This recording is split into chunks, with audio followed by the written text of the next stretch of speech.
கடவுளர்கள் TV நேயர்களுக்கு வணக்கம். நான் ஜோதிடர் சக்திதாஸ். ஜூன் மாதத்தில் குரு பெயர்ச்சி வருது. ஜூன் மாதம் 1ஆம் தேதி ராத்திரி மிதுன ராசியிலிருந்து கடக ராசிக்கு குரு பெயர்ச்சி ஆகிறாரு. நவம்பர், டிசம்பர், ஜனவரி 3 மாதமும் அதிசாரமாக சிம்மத்துக்கு போயிட்டு மறுபடியும் கடகத்துக்கே வந்துடுவார். இந்த கடகத்தில் இருக்கக்கூடிய நாட்களில் உலக மக்களுக்கு பொதுவாக எப்படி இருக்க போகுது அப்படிங்கிறத பற்றி ஒரு பொதுவான பலன் பார்க்கலாம். இப்போ இருக்கக்கூடிய சூழ்நிலையில் இந்த குரு பெயர்ச்சி நிறைய பிரச்சனைகளை தீர்க்கும் அப்படின்னு நம்பப்படுது. அதுக்கு நடுவில் சனியால் ஒவ்வொரு போர் உருவாகக்கூடிய சூழ்நிலையும், குருவால் அதையெல்லாம் ஏதோ ஒரு பேச்சுவார்த்தையின் மூலமாக சரி பண்ணக்கூடிய சூழ்நிலையும் உருவாகும். பெட்ரோலியம் மற்றும் கேஸ் இந்த மாதிரியான விஷயங்களில் சில தட்டுப்பாடுகளும், பிளாஸ்டிக் போன்ற விஷயங்கள்லையும், இரும்பு, சிமெண்ட், ஜல்லி இது போன்ற விஷயங்களில் சில தட்டுப்பாடுகள் ஏற்பட்டு தொழில்துறை கொஞ்சம் கீழே போய் மறுபடியும் மேலே வந்துடும். இந்த குருவுடைய பார்வையில், உச்சம் பெற்ற குருவுடைய பார்வையில் இருக்கக்கூடிய மிகப்பெரிய நன்மை என்னென்னா, எவ்வளோ தூரத்துக்கு நம்ம தடுமாறி போகக்கூடிய சூழ்நிலை உருவானாலும் மீண்டும் அதை மேலே கொண்டு வர்றது இந்த குருவோடைய ஒரு தன்மையாக இருக்கும். ஷேர் மார்க்கெட் கொஞ்சம் கீழே போயிட்டு மேலே வரும், தொழில்துறையில் கொஞ்சம் கீழே போயிட்டு மேலே வரும். பொதுவாக மக்களுக்கு உணவு பஞ்சம் அப்படிங்கிறது பெரிய அளவில் வராது. போக்குவரத்தில் எந்த சிக்கலும் இருக்காது. இந்த முறை நிறைய குழந்தைகள் பிறப்பதற்கு வாய்ப்பு இருக்குது. ஒவ்வொரு துறையிலும் எல்லாரும் அந்த துறை சார்ந்தவர்கள் பெரிய அளவில் சாதனை செய்வதற்கு ஒரு மிகப்பெரிய வாய்ப்பாக இந்த குரு பெயர்ச்சி அமையும். பொதுவாகவே இந்த வருஷம் காம்படிட்டிவ் எக்ஸாம்ஸுக்கு படிக்கிறவங்களுக்கு ஒரு நல்ல காலமாக இருக்க போகுது. கோச்சிங் பிஸ்னஸில் இருக்கிறவங்களுக்கும் ரொம்ப நல்லா இருக்க போகுது. குழந்தைக்காக காத்திருக்கிறவங்களுக்கு பெரும்பாலும் குழந்தை கொடுத்துரும். அப்படி வரக்கூடிய குழந்தை அந்த குடும்பத்துக்கு ஒரு அதிர்ஷ்டகரமான குழந்தையாக இருக்கும். அவங்களுடைய பெயர் காலகாலத்துக்கு நிலைச்சி நிற்கிற அளவுக்கு ஒரு அற்புதமான ஒரு சூழ்நிலையை உருவாக்கி தரக்கூடிய ஒரு குழந்தையாக இருக்கும். இந்த வருஷம் நிறைய பேருக்கு கல்யாணத்துக்கு எதிர்பார்த்து காத்துட்ருக்கிறவங்களுக்கும் ரொம்ப நல்லாவே இருக்கும். அரசாங்கங்களில் நிறைய மாற்றங்கள் வரும், அரசியல்லையும் நிறைய மாற்றங்கள் வரும்.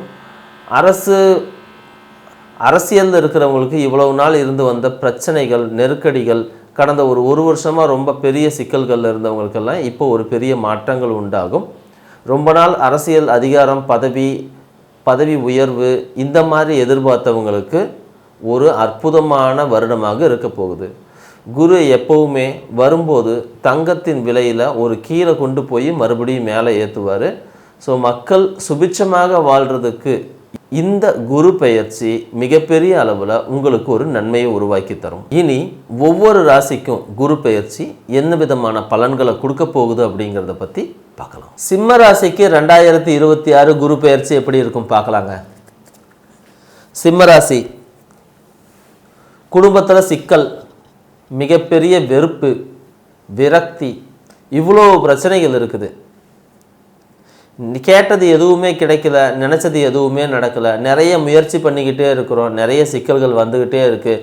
ஒன்று போனால் ஒன்று, நமக்கு நிம்மதியே இல்லையா அப்படின்னு எதிர்பார்த்துட்ருக்கீங்க. நல்லா நம்ம கவனித்து பார்த்தோம்னா, பல நேரங்களில் நாம் செய்யாத தவறுக்கு நம்மளை பழி சுமத்தி இருப்பாங்க. சில நேரங்களில் நம்மளை குறி வச்சு தாக்கப்படுவதைப் போலவே அது கரெக்டாக நடக்கும். எந்த ஒரு பிரச்சனைக்குரிய விஷயத்தை அப்படின்னாலும் அதை நம்ம கையில் கொடுத்துட்டு அதுக்கு காரணம் நாம தான் அப்படின்னு சொல்கிற இடத்துக்கு இதெல்லாத்தையும் கொண்டு போயிருக்கும் உங்கள் காலம். ஆனால் இந்த விஷயங்கள் இப்போ மாறப்போகுதா அப்படின்னா, ஆமாம் மாறப்போகுது. ஆனால் உடனடியாக மாறாது. இந்த குரு பெயர்ச்சியோட பிற்பகுதி உங்களுக்கு மாற்றி கொடுக்கும். குறிப்பாக நவம்பர், டிசம்பர், ஜனவரிக்கு மேலே தான் அந்த மாற்றங்கள் வர தொடங்கும். என்னடா இன்னமும் நல்ல காலம் வரலையா அப்படின்னு கேட்டிங்கன்னா அப்படி இல்லை. அந்த காலம், நல்ல காலம் வந்துருச்சு. அதனுடைய இறுதி கட்டத்தில் நீங்கள் நின்றுட்டுருக்கீங்க. ஒரு 3 மாதத்தை எப்படியாவது கஷ்டப்பட்டு சமாளித்து ஓட்ட பாருங்கள். அப்போ யாருக்கு தான், சிம்ம ராசியில் யாருக்கு இது நல்ல காலமாக இருக்கும் அப்படின்னா, படிக்கிறவங்களுக்கு இது நல்ல காலம். ஏன்னா ஒரு விஷயத்தில் ஃபோக்கஸ்டாக இருக்கிற எல்லா சிம்மராசிக்காரங்களுக்கும் இந்த காலம் ஒரு அற்புதமான காலம்.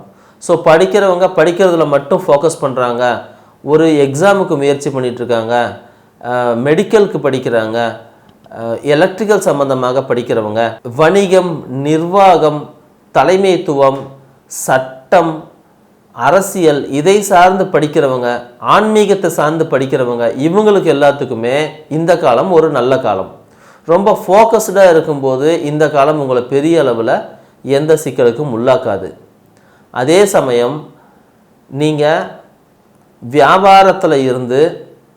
வியாபாரத்தில் எக்ஸ்பேன்ஷன் பண்ணி ரியல் எஸ்டேட்டில் இருந்து இந்த மாதிரியான இடத்துல நீங்கள் இருக்கீங்கன்னா கண்டிப்பாக இது உங்களுக்கு ஒரு கஷ்டமான காலம்தான். உடனடியாக நன்மைகள் நடக்காது.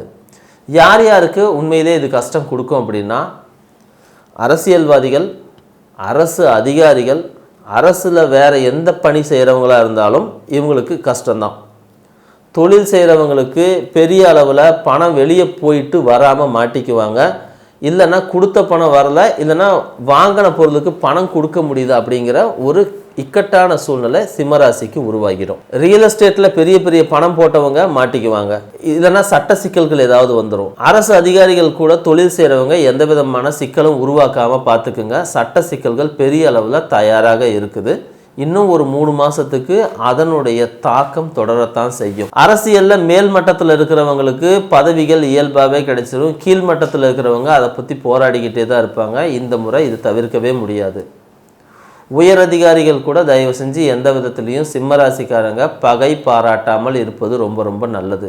தங்கம் கண்டிப்பாக விற்க வேண்டிய சூழ்நிலை ஏற்பட்டால் விற்றுருங்க, கவலைப்படாமல். மறுபடியும் ஜனவரிக்கு மேலே உங்களுக்கு வாங்கக்கூடிய வாய்ப்பு வரும்போது வாங்கிக்கலாம். வீட்டு மனை விற்று கடன் தீர்க்கணும், பிரச்சனை தீர்க்கணும், வீடெல்லாம் விற்கணும் அப்படின்ற மாதிரி ஏதாவது வந்தால் சரி பரவாயில்லன்னு விற்றுட்டு இந்த பிரச்சனையை தீர்த்துட்டு தயவு செஞ்சு வெளியே வந்துடுங்க. ஒரு நிம்மதியான, சந்தோஷமான, அமைதியான ஒரு சூழ்நிலைக்கு போயிடலாம். உங்களுடைய இவ்வளோ கஷ்டங்கள், நஷ்டங்கள், எல்லா சிக்கல்களும் இருந்தாலும் கூட இது தீர்வதற்கும் காலம் இருக்குது அப்படிங்கிறத நீங்கள் மறந்துடாதீங்க. அதனால் இப்போ இருக்கிற பிரச்சனையை தீர்த்துட்டு வெளியே வாங்க. மற்ற பிரச்சனையை தான் நம்ம தாராளமாக அதை சரி பண்ணிக்கலாம். ஊதிய உயர்வு, ப்ரமோஷனுக்கு தயவு செஞ்சு எதிர்பார்க்காதீங்க. அப்படியே கொடுத்தாங்கன்னாலும் உங்களுக்கு கொடுத்து கெடுக்கக்கூடிய காலமாக தான் வரும். திடீர்னு ஒரு ப்ரமோஷனை கொடுத்து உட்கார வைப்பாங்க. கொடுத்துட்டு என்ன செய்வாங்கன்னா பெரிய சிக்கலான நெருக்கடியான வேலைகளை உங்கள் பக்கம் தள்ளி விட்டுருவாங்க. அந்த வேலை செய்யவும் முடியாமல், செஞ்சாலும் கெட்ட பேர், செய்தனாலும் கெட்ட பேருன்னு நீங்கள் மாட்டிக்குவீங்க. அதனால் கொஞ்சம் கவனமாகவே இருங்க. எவ்வளோ பெரிய நல்ல வாய்ப்புகள் வந்தாலும் யோசித்து ஆலோசனைகளுக்கு பிறகு அந்த நல்ல வாய்ப்புகளை எடுத்துக்க பாருங்கள். தொழில்துறையில் இருக்கிறவங்களுக்கும் பெரிய பெரிய ஆர்டர் வருது அப்படின்னா அந்த ஆர்டரை கொடுக்குறவங்க யாருன்னு பேக்ரவுண்டை செக் பண்ணி ஒர்க் பண்ண பாருங்கள். வெளிநாடுகள் ஏதாவது இருக்கிறவங்க உள்நாடு வந்துடலான்னு தோணுச்சு அப்படின்னா தயவு செஞ்சு வந்துடுங்க. அதில் எந்த சிக்கலும் கிடையாது. கொஞ்ச நாள் நீங்கள் தலைமறைவாக தான் இருக்க வேண்டியும் அப்படின்னு ஒரு சூழ்நிலை வந்தாலும் பரவாயில்லை அப்படின்னு சொல்லிட்டு இருங்க. உங்களை அதிகமாக நீங்கள் வெளிக்காட்டிக்காதீங்க. உங்களை ரொம்ப அண்டர்வேல்யூ பண்ணி, நீங்களே அண்டர்வேல்யூ பண்ணி கொஞ்ச நாளைக்கு அமைதியாக இருக்கிறது நல்லது. இந்த குரு உங்களுடைய 4ஆம் இடத்தை பார்க்கறதுனால வீடு அடமானம் வைக்கக்கூடிய சூழ்நிலைகள் ஏதாவது ஏற்படும். இல்லைன்னா வீடு விற்க வேண்டிய சூழ்நிலை ஏற்படும். சில நேரம் பாக பிரிவினை மூலமாக உங்களுக்கு வீடு சேர வேண்டியது வரும். அந்த வந்த வீடு ஒரு பழைய வீடாக இருக்க வாய்ப்பு இருக்குது. அந்த வீட்டை மறுபடியும் ரெனோவேட் பண்ணணும். உடனடியாக காசு செலவு பண்ணாதீங்க, பொறுமையாக காத்துருங்க. அதை பின்னாடி செஞ்சுக்கலாம். தாயாரின் உடல்நிலையில் இந்த குரு சில சிக்கல்களை உருவாக்கி கொடுத்தாலும் கூட தாயார்கிட்ட இருக்கக்கூடிய நகைகளை உங்களுக்கு கொண்டு சேர்த்தும். குறிப்பாக பெண்களுக்கு தாயாரால் மிகப்பெரிய ஒரு நன்மைகள் உருவாகும். 6ஆம் இடத்துக்கு குருவுடைய பார்வை இருக்குது. அப்போ 6ஆம் இடம்னும் போது வம்பு, வழக்கு, நோய் நொடி, எதிரிகள், எங்கேயாவது வண்டியிலிருந்து கீழே விழுகிறது, இந்த மாதிரியான விஷயங்கள் எல்லாத்தையும் குரு விருத்தி பண்ணி தான் விடும். நீங்கள் சொல்கிறதுக்கு நல்லதே இல்லையா அப்படின்னா பொறுமையாக இருப்பதை தவிர உங்களுக்கு வாழ்க்கையில் வேறு எந்த விஷயமும் நல்லது செய்யாது. யோசித்து செய்கிறது உங்களுக்கு ரொம்ப ரொம்ப நல்லதாக போகும். இதே நேரங்களில் உங்களை உதவி செய்கிறதுக்கும், அதாவது ஒரு பிரச்சனையை கொடுத்து அந்த பிரச்சனையை சரி பண்ணுறதுக்கு யாராவது ஒருத்தர் வருவாங்க. இல்லைன்னா உங்களுக்கு ஒரு மிகப்பெரிய வாய்ப்பை கொடுத்துட்டு அதுக்கு மேலே ஒரு பிரச்சனையை கொடுக்கறதுக்கு யாராவது ஒருத்தர் வருவாங்க. இப்படி இந்த வாழ்க்கை உங்களுக்கு ஒரு ஜிக்ஜாக் மாதிரியே தான் போய்கிட்டு இருக்கும். அதனால் நீங்கள் இதை குழப்பிக்கிட்டும் வருத்தப்பட்டும் ஒரு பெரிய பிரயோஜனம் இல்லை. இல்லையா, உங்களை எங்கேயுமே நீங்கள் யாருன்னே தெரியாத இடத்துக்கு போயிட்டு கொஞ்ச நாள் இருக்கிறது நல்லது.